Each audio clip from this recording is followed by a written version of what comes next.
In the humid summer of 1876, from the Beaumont Plantation in central Kentucky, 41 tobacco workers vanished without a trace. No bodies were ever discovered. No ransom demands were made. The local sheriff's investigation lasted exactly 3 days before being mysteriously closed by order of the county magistrate. For nearly 150 years, the families of Bourbon County have whispered about that scorching July night when an entire work crew simply disappeared from one of Kentucky's most prosperous tobacco estates. According to the official records, the workers abandoned their contracts and fled north. But a very different story is told by recently discovered letters, hidden for generations in the walls of the old Beaumont Manor. Before we continue with the story of the Beaumont Plantation and uncover what really happened to those 41 souls, make sure to subscribe to our channel and hit that notification bell so you never miss these dark historical mysteries. And tell us in the comments below what state you are listening from. We love hearing from our viewers across America. Everything historians thought they knew about labor conditions in post-Civil War Kentucky will be challenged by what those letters reveal. Nearly 3,000 acres of Kentucky's fertile bluegrass region were covered by the Beaumont Plantation, where the limestone-rich soil had made tobacco cultivation a gold mine for generations. Established in 1798 by French immigrant Claude Beaumont, the estate had weathered the Revolution, the War of 1812, and, most recently, the devastating changes brought by the Civil War and Reconstruction. By 1876, the plantation was under the management of Claude's grandson, Jeremiah Beaumont, a man known throughout Bourbon County for his shrewd business sense and his ability to adapt to the new economic realities of a post-slavery South. Unlike many plantation owners who had lost everything after emancipation, Jeremiah had successfully transitioned to a contract labor system, offering decent wages and housing to both former slaves and poor white families desperate for steady work. The most profitable summer in the plantation's history was promised to be that of 1876. The tobacco crop was exceptional, with broad, healthy leaves that would fetch premium prices at the Louisville markets. A diverse workforce of 41 men, women, and teenage children had been assembled by Jeremiah. A mixture of freed slaves who had chosen to stay on the land they knew, Irish immigrants fleeing poverty, and local white families struggling to make ends meet in the economically uncertain times following the war. Names that would later haunt the county records were among the workers.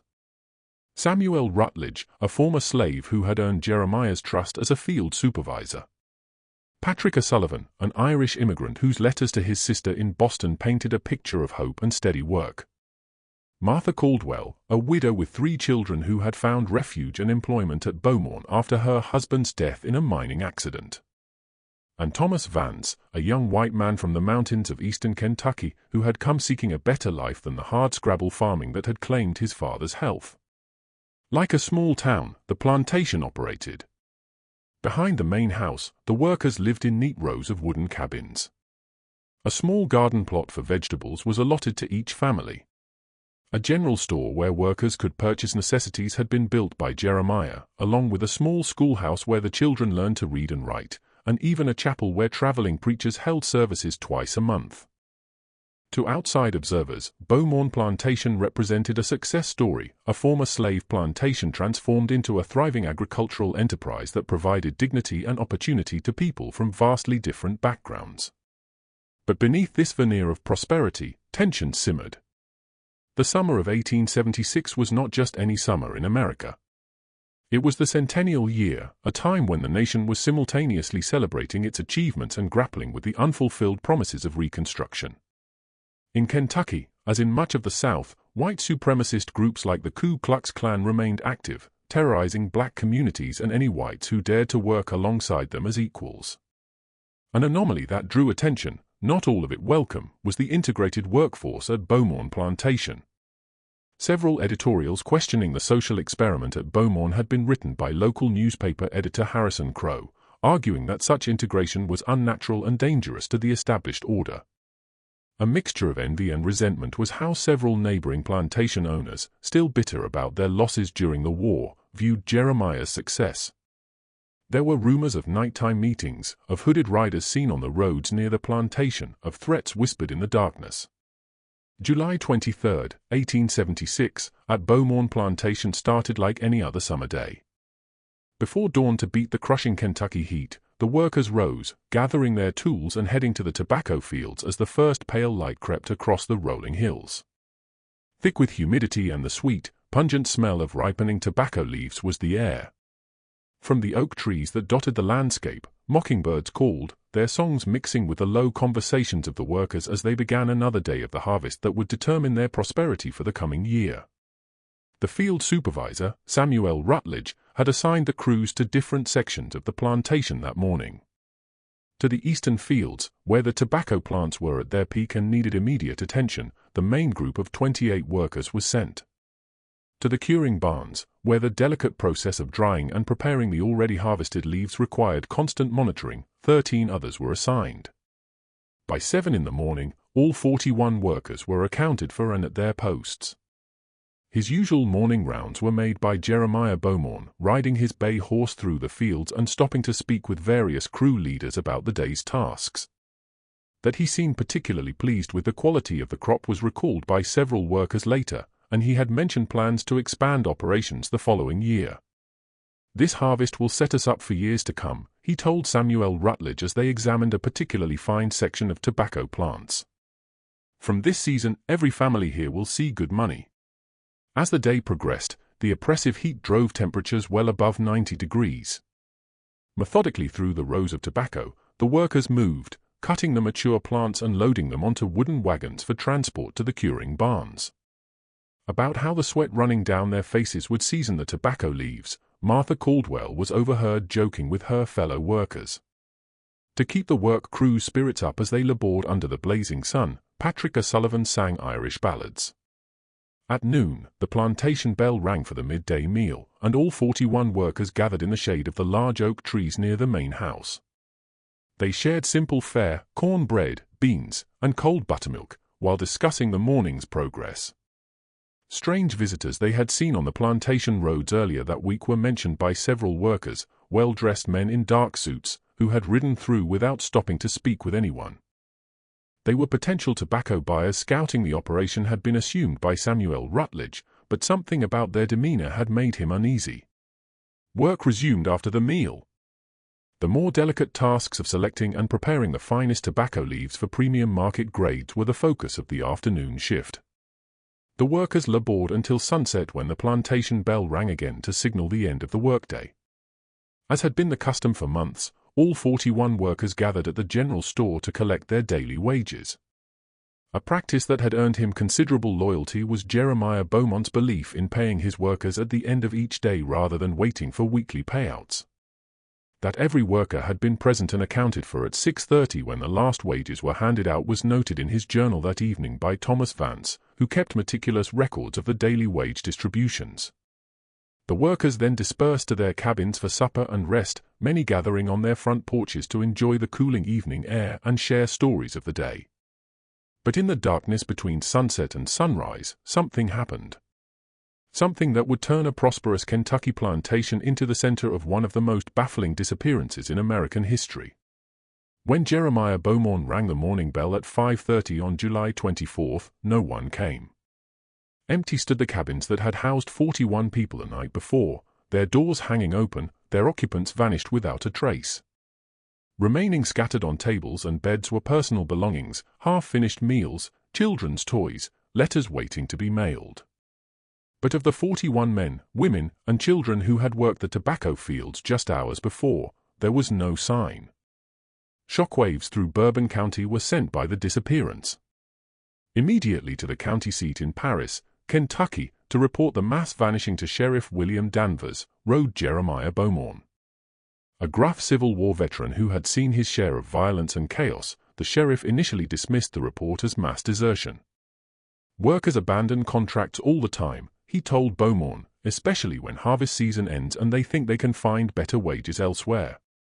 But the sheriff was pressed by Beaumont to investigate. The harvest was far from over. Weeks of premium wages would have been forfeited by the workers by leaving at that moment. More troubling were the personal effects left behind. In a coffee tin under her bed, Martha Caldwell's life savings, nearly $40 in gold coins, remained. On his cabin floor, Patrick O'Sullivan's precious letters from his sister in Boston, his only connection to family, lay scattered on pegs as if their owners had simply stepped outside for a moment. Children's Sunday clothes, carefully mended and preserved for church services, hung. A small search party was assembled by Sheriff Danvers, and he spent 3 days combing the plantation grounds and the surrounding countryside. Curious evidence that raised more questions than it answered was found by them. That multiple riders had visited the plantation during the night of July 23 was suggested by horse tracks, but the tracks were deliberately obscured and impossible to follow beyond the main road. Of hasty departure, signs were shown by several workers' cabins, overturned chairs, scattered belongings, but others appeared to have been left in normal order, as if their occupants had simply vanished from their beds. Most disturbing were the discoveries in the tobacco fields themselves. Exactly where they had been working, the workers had left their tools, arranged in neat rows as was their habit. But after their disappearance, someone had come through, and approximately 3 acres of the finest tobacco plants had been systematically destroyed, cutting them down and burning them in small piles throughout the eastern fields. Purposeful rather than random seemed the destruction, targeting the most valuable sections of the crop. On July 27, just as Sheriff Danvers was expanding his investigation to include neighboring counties, an unexpected visit from County Magistrate Edmund Hartwell was received by him. The investigation was to be immediately closed was informed to the sheriff by Hartwell, a wealthy landowner with political connections throughout Kentucky. The official record would state that the 41 workers had violated their contracts and fled north, possibly to find work in the growing industrial cities of Ohio and Indiana. When Sheriff Danvers protested that the evidence suggested something far more sinister, a stack of legal documents was produced by Magistrate Hartwell. Someone, he would not say who, had come forward with information proving that the missing workers had been involved in illegal activities. By court order, the details were sealed, but the sheriff was assured by Hartwell that closing the investigation was in the best interest of everyone involved. Unwanted attention to Bourbon County would be brought by any further inquiry and potentially damage the region's reputation and economic prospects. Devastated by both the loss of his workers and the abrupt end of the investigation was Jeremiah Beaumont. His own money was spent by him hiring private investigators from Louisville, but no trace of the missing people was found by them. The Pinkerton Detective Agency, famous for their thoroughness, sent 2 agents who spent weeks following leads throughout Kentucky, Tennessee, and Ohio. That 41 people could not simply vanish without leaving some trace unless extraordinary measures were taken to ensure their disappearance was concluded in their final report, filed in September 1876. As the months passed, the abandoned cabins at Beaumont Plantation began to decay. New workers to live in the homes of the vanished could not be brought himself to hire by Jeremiah, and the tobacco operation that had once been the pride of Bourbon County fell into decline. Theories about what had happened were whispered by local families. Some believed the workers had been murdered by the Ku Klux Klan for daring to work as equals across racial lines. Others suspected they had been kidnapped and sold into illegal bondage in remote mining operations. A few wondered if they had witnessed something they shouldn't have and been eliminated to protect powerful interests. In 1879, the mystery deepened when a drifter passing through Bourbon County claimed to have seen Martha Caldwell in a Memphis boarding house. Her perfectly, including the distinctive scar on her left hand from a childhood accident, was described by him. When authorities investigated that a woman matching her description had indeed stayed at the boarding house for 3 days in June 1879 was found by them, but she had left no name and paid her bill in gold coins. Her asking repeatedly about safe passage to Mexico was remembered by the boarding housekeeper, but she had disappeared one morning without explanation. The only potential trace of any of the 41 missing workers ever reported was this single unverified sighting. As the years passed and no other evidence emerged, a local legend became the story of the Beaumont Plantation workers, told and retold around kitchen tables and in country stores throughout central Kentucky. Buried forever might have remained the truth about what happened to the 41 workers if not for the curiosity of Margaret Beaumont, Jeremiah's great-niece, who inherited the decaying plantation house in 1923. Margaret, a school teacher from Louisville with a passion for family history, was determined to restore the mansion and uncover the full story of her family's mysterious legacy. As she worked to renovate the house, a series of discoveries was made by Margaret that gradually unveiled a conspiracy far more complex and sinister than anyone had imagined. While removing water-damaged wallpaper from Jeremiah's former study, a collection of letters that had been carefully sealed inside the walls was found by her, correspondence that Jeremiah had apparently hidden shortly before his own death in 1881. That the troubles at Beaumont Plantation had begun months before the workers' disappearance was revealed by the letters. Starting in early 1876, Jeremiah had received increasingly threatening messages from a group calling itself the Kentucky Brotherhood, a secretive organization apparently composed of wealthy landowners, politicians, and businessmen who opposed the integration and economic success of operations like Beaumont Plantation. One letter dated May 15, 1876, was particularly chilling. "Mr. Beaumont, your social experiment has gone too far. The mixing of races in positions of equality is an abomination that threatens the natural order of our society. You have been warned before, but you continue to flaunt your disrespect for Southern tradition. The Brotherhood has voted. You will cease these activities immediately or face consequences that will serve as a warning to others who might follow your misguided example." Another letter from June 1876 was even more explicit. "Your workers have been observed attending integrated social gatherings, and your operation has become a beacon for radical elements seeking to undermine our way of life. Dissolve your workforce immediately and adopt proper labor practices, or the Brotherhood will take action to protect the interests of this county. Do not mistake this for an idle threat." Evidence that Jeremiah had taken these threats seriously was found by Margaret. To the governor of Kentucky requesting protection, he had written, but his letter had apparently been intercepted or ignored. He had also contacted the federal authorities in Louisville. But post-Reconstruction enforcement of civil rights had become increasingly lax, and federal interest in protecting integrated workforces had waned considerably by 1876. Most revealing was a letter Jeremiah had written to his brother in Virginia, dated just 2 days before the disappearance. "Thomas, I fear I have made a terrible mistake. My attempts to build something good and decent have attracted the attention of men who will stop at nothing to maintain their vision of how things should be. I have tried to protect my workers, but I may have only made them targets. If something happens to me or to them, look for answers among the men who meet in the basement of the Hartwell House on the 3rd Thursday of each month. They call themselves patriots, but they are something far darker." This reference to County Magistrate Edmund Hartwell, the same man who had ordered the investigation closed, sent Margaret searching through county records for additional evidence. A pattern of suspicious activity that had been carefully concealed for decades was found by her. In the months following the Beaumont disappearances, several other integrated work operations throughout central Kentucky had experienced similar problems. Workers had been intimidated, buildings had been burned, and contracts had been mysteriously cancelled. The perpetrators were never identified, but county records showed that in each case, the investigation had been quickly closed by order of local magistrates. More disturbing was Margaret's discovery that several of the men she suspected of involvement in the Kentucky Brotherhood had grown conspicuously wealthy in the late 1870s, despite the economic depression that had affected most of the region. Edmund Hartwell, in particular, had purchased 3 additional plantations between 1877 and 1880, expanding his holdings by nearly 10,000 acres at a time when most landowners were struggling to maintain their existing properties. New urgency was taken on by Margaret's investigation when she discovered a coded ledger hidden beneath the floorboards of Jeremiah's bedroom. Detailed records of meetings, names, and financial transactions that painted a picture of a sophisticated criminal organization that had operated throughout Kentucky for years were contained in the ledger. The codes were complex, but Margaret's background as a school teacher helped her recognize patterns and eventually decipher much of the content.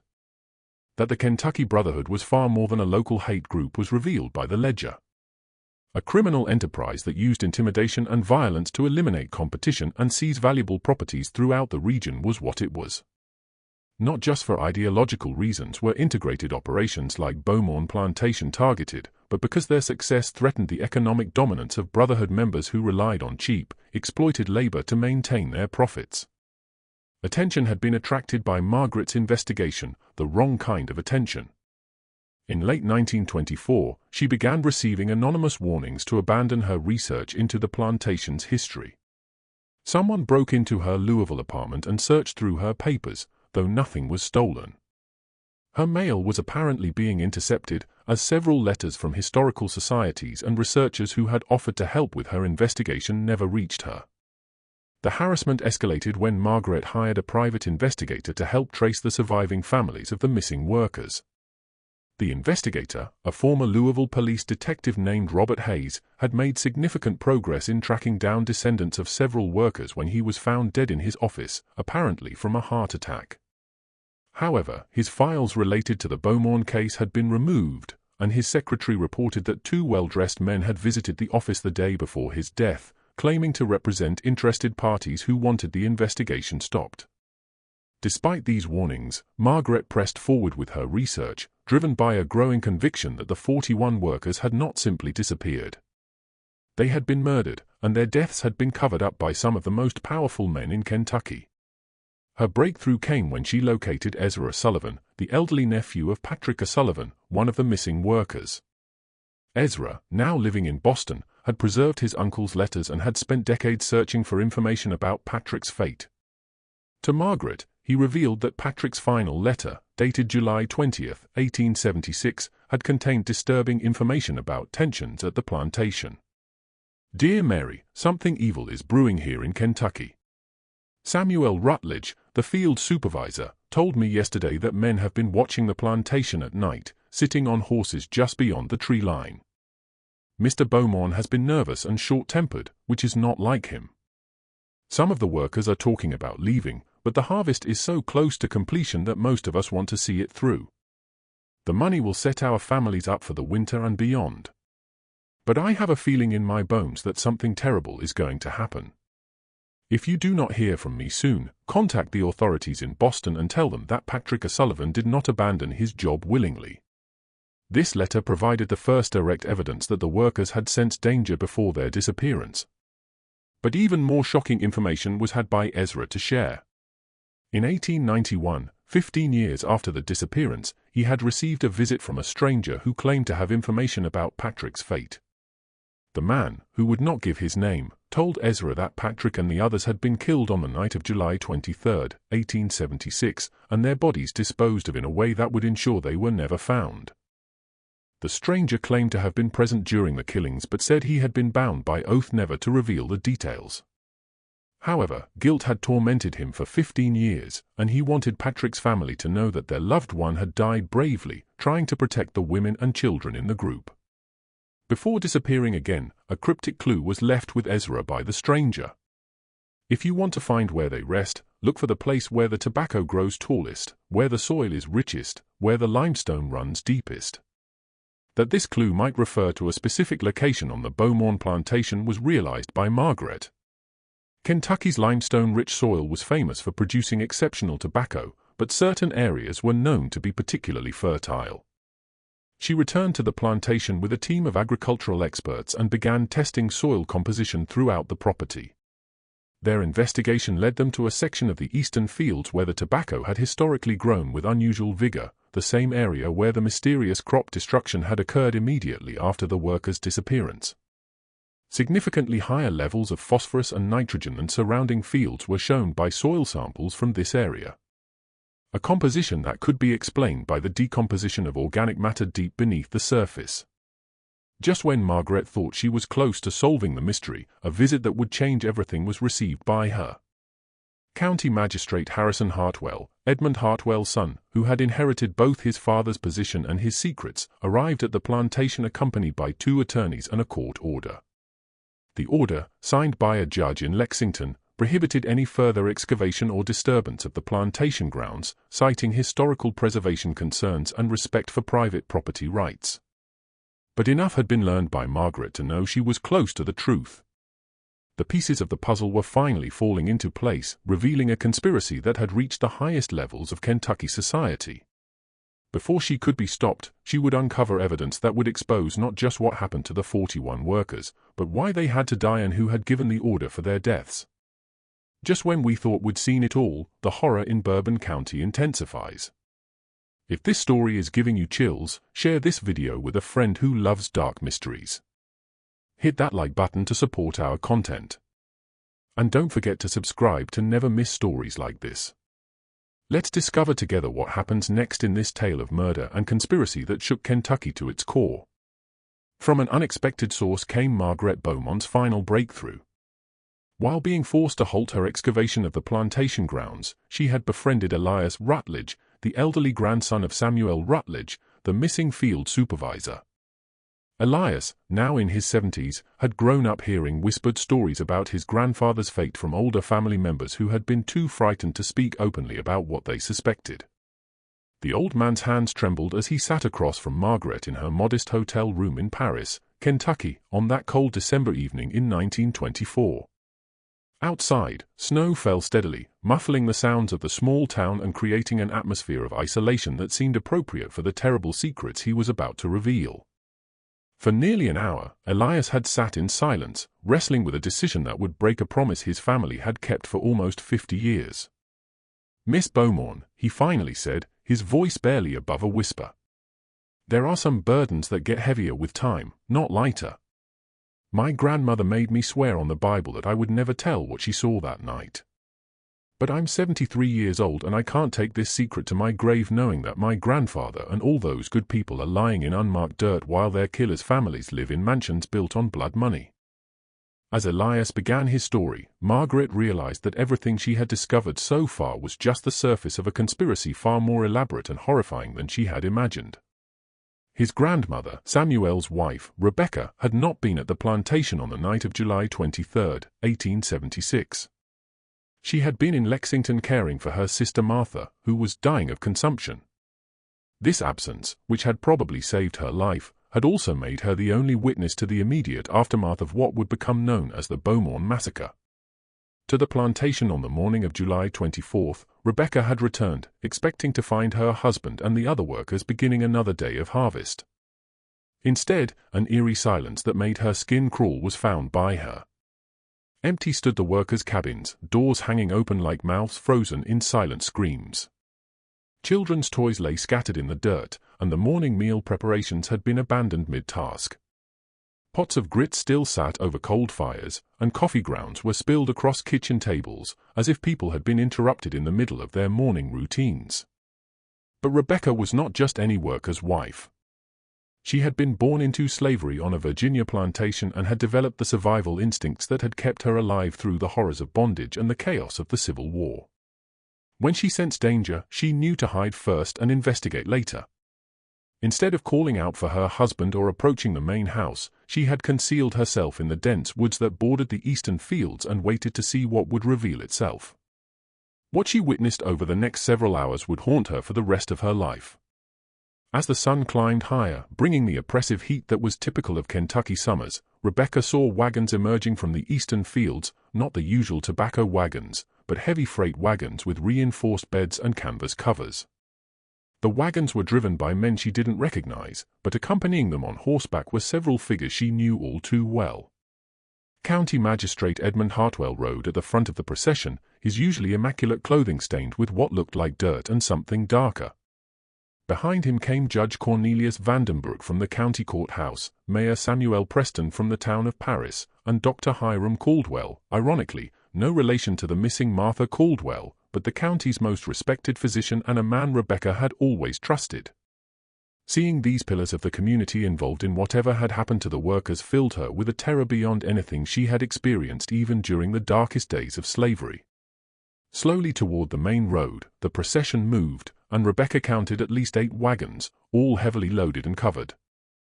The men riding alongside spoke in low, urgent tones, but the summer air carried fragments of their conversation to her hiding place. She heard references to the northern route, the arrangements in Louisville, and, most chillingly, making sure there are no traces left behind. But Rebecca's nightmare was far from over. After the wagons disappeared down the main road, another group of men arrived at the plantation. These were not the respectable community leaders she had recognized earlier, but rough-looking individuals who moved with the purposeful efficiency of men accustomed to violence. They immediately began a systematic destruction of evidence that revealed the premeditated nature of what had occurred. Methodically through each abandoned cabin, the men went, removing anything that might identify the missing workers or provide clues about their fate. Personal letters were gathered and burned in a large fire behind the main house. Clothing and personal effects were loaded onto smaller wagons and hauled away. Most disturbing of all, the men brought buckets of some chemical substance. Later, Rebecca would realize it was lime, and scattered it throughout the cabins and surrounding areas, presumably to destroy any biological evidence that might remain. As Rebecca watched this systematic erasure of 41 human lives, she began to understand that she was witnessing not a spontaneous act of violence, but a carefully planned operation that had been organized well in advance. With military precision, the men worked, following what was clearly a predetermined plan. They knew exactly where to look for important documents, which areas to treat with chemicals, and how to eliminate any trace that the workers had ever existed. The most horrifying moment came when Rebecca saw several of the men return from the eastern fields carrying blooded tools and clothing. They fed these items into the fire behind the main house, and the acrid smell of burning fabric and something else, something organic and terrible, drifted through the humid air to her hiding place. It was then that Rebecca fully understood that her husband and all the other workers were dead, and that their bodies had been disposed of somewhere in those eastern fields.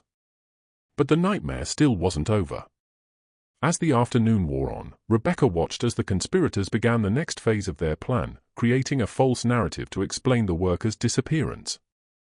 Jeremiah Beaumont himself arrived at the plantation around 3 o'clock, riding hard from the direction of Paris. From his behavior, it was clear that he had no idea what had transpired. His shock and horror upon discovering the empty cabin seemed genuine, and Rebecca watched as he frantically searched for any sign of his workers. What happened next revealed the true scope of the conspiracy. Jeremiah was approached by Magistrate Hartwell with what appeared to be a prepared explanation.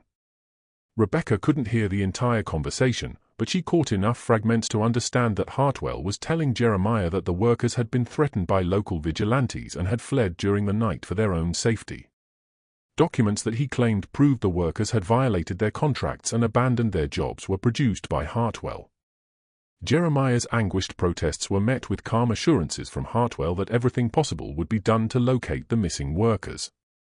But Rebecca could see what Jeremiah could not, the subtle signals being exchanged between Hartwell and the other men, the way they positioned themselves to control the conversation, the practiced manner in which they redirected Jeremiah's questions and concerns.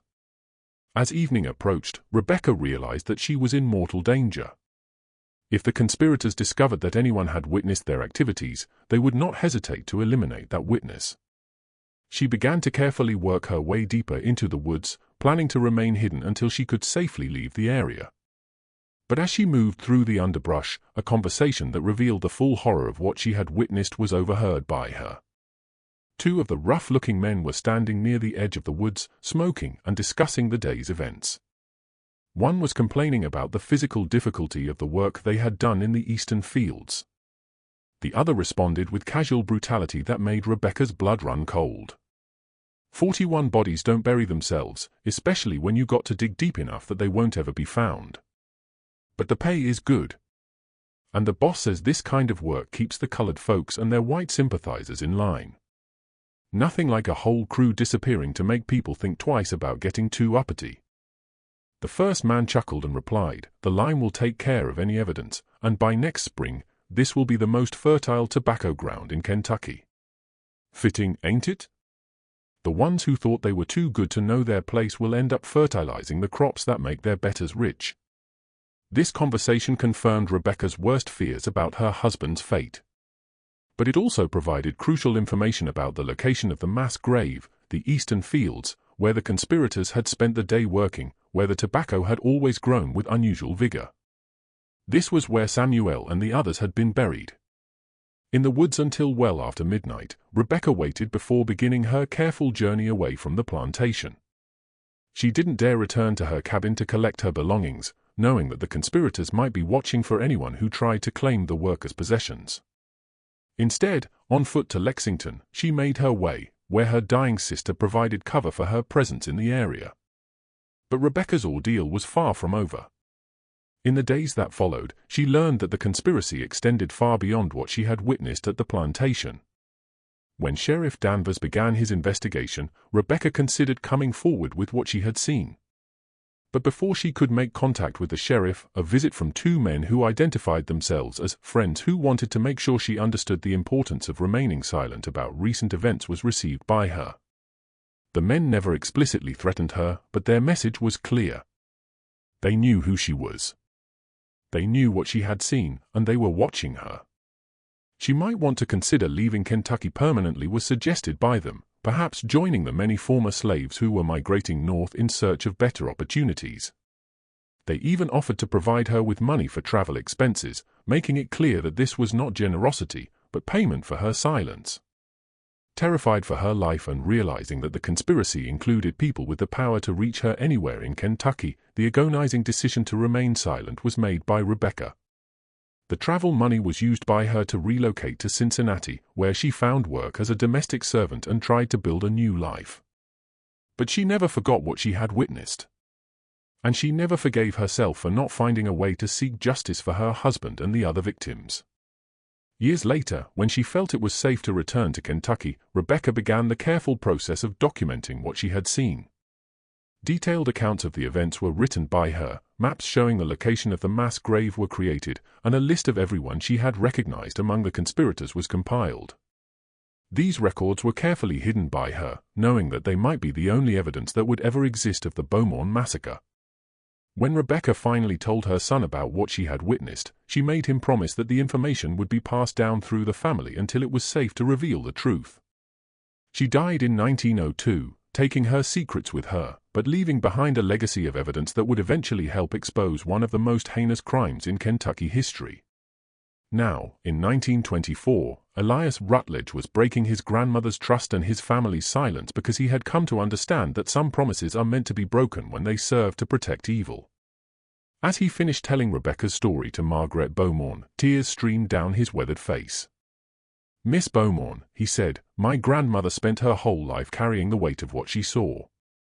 She died believing that justice would never come for my grandfather and the others. But maybe if we're brave enough to speak the truth now, we can finally give them some peace."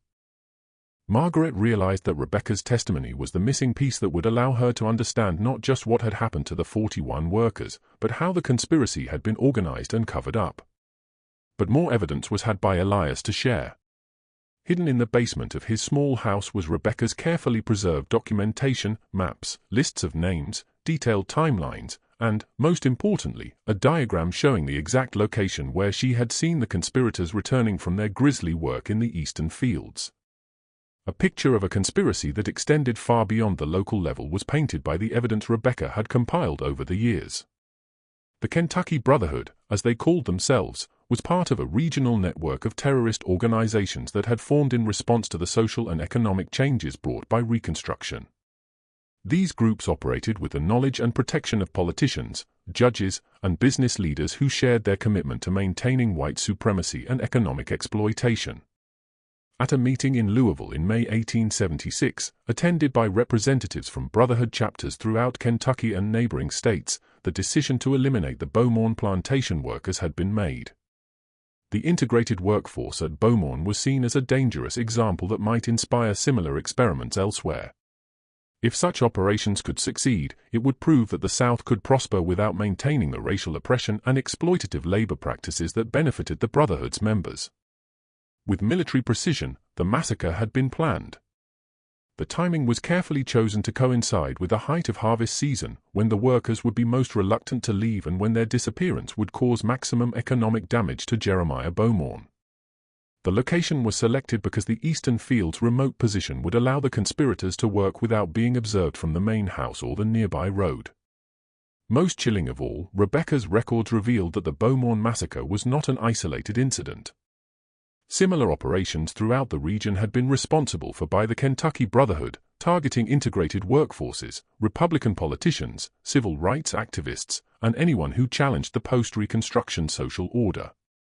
Detailed records of their activities were maintained by the group, treating terrorism and murder as simply another form of business enterprise. Armed with this evidence, Margaret finally understood why her investigation had drawn such intense opposition. The descendants and successors of the original Brotherhood members still held positions of power throughout Kentucky, and they were determined to prevent the exposure of their ancestors' crimes. Through generations, the conspiracy had been passed down, maintaining its secrecy through intimidation, corruption, and the careful placement of sympathizers in positions of authority. But Margaret also realized that she now possessed evidence that could finally bring justice for the 41 murdered workers. Not just proof of what had happened, but the names of those responsible and the location of their unmarked grave was provided by Rebecca's documentation. For the first time in nearly 50 years, hope that the truth about the Beaumont massacre would finally be revealed was there. Armed with Rebecca Rutledge's explosive testimony and documentation, Margaret Beaumont faced the most dangerous moment of her investigation. She now possessed evidence that could expose a conspiracy that had operated with impunity for nearly half a century. But she also knew that the same forces that had silenced Rebecca and murdered Robert Hayes would not hesitate to eliminate her if they discovered what she had learned. Margaret's first priority was ensuring the survival of the evidence. Working in secret during the harsh winter of 1924–25, multiple copies of all of Rebecca's documentation and her own research findings were created by her. Her connections as a school teacher were used by her to distribute these copies to trusted contacts throughout the country, historical societies in Boston and Chicago, civil rights organizations in New York and Philadelphia, and journalists in cities far from Kentucky where local pressure could not reach them. But Margaret also understood that simply releasing the evidence would not guarantee justice. The very institutions that should have brought them to justice had been controlled by the Kentucky Brotherhood for 50 years. Local law enforcement, county magistrates, and state politicians had either been corrupted or intimidated into silence. If the truth was going to emerge, a more sophisticated strategy than simply presenting evidence to authorities who might be part of the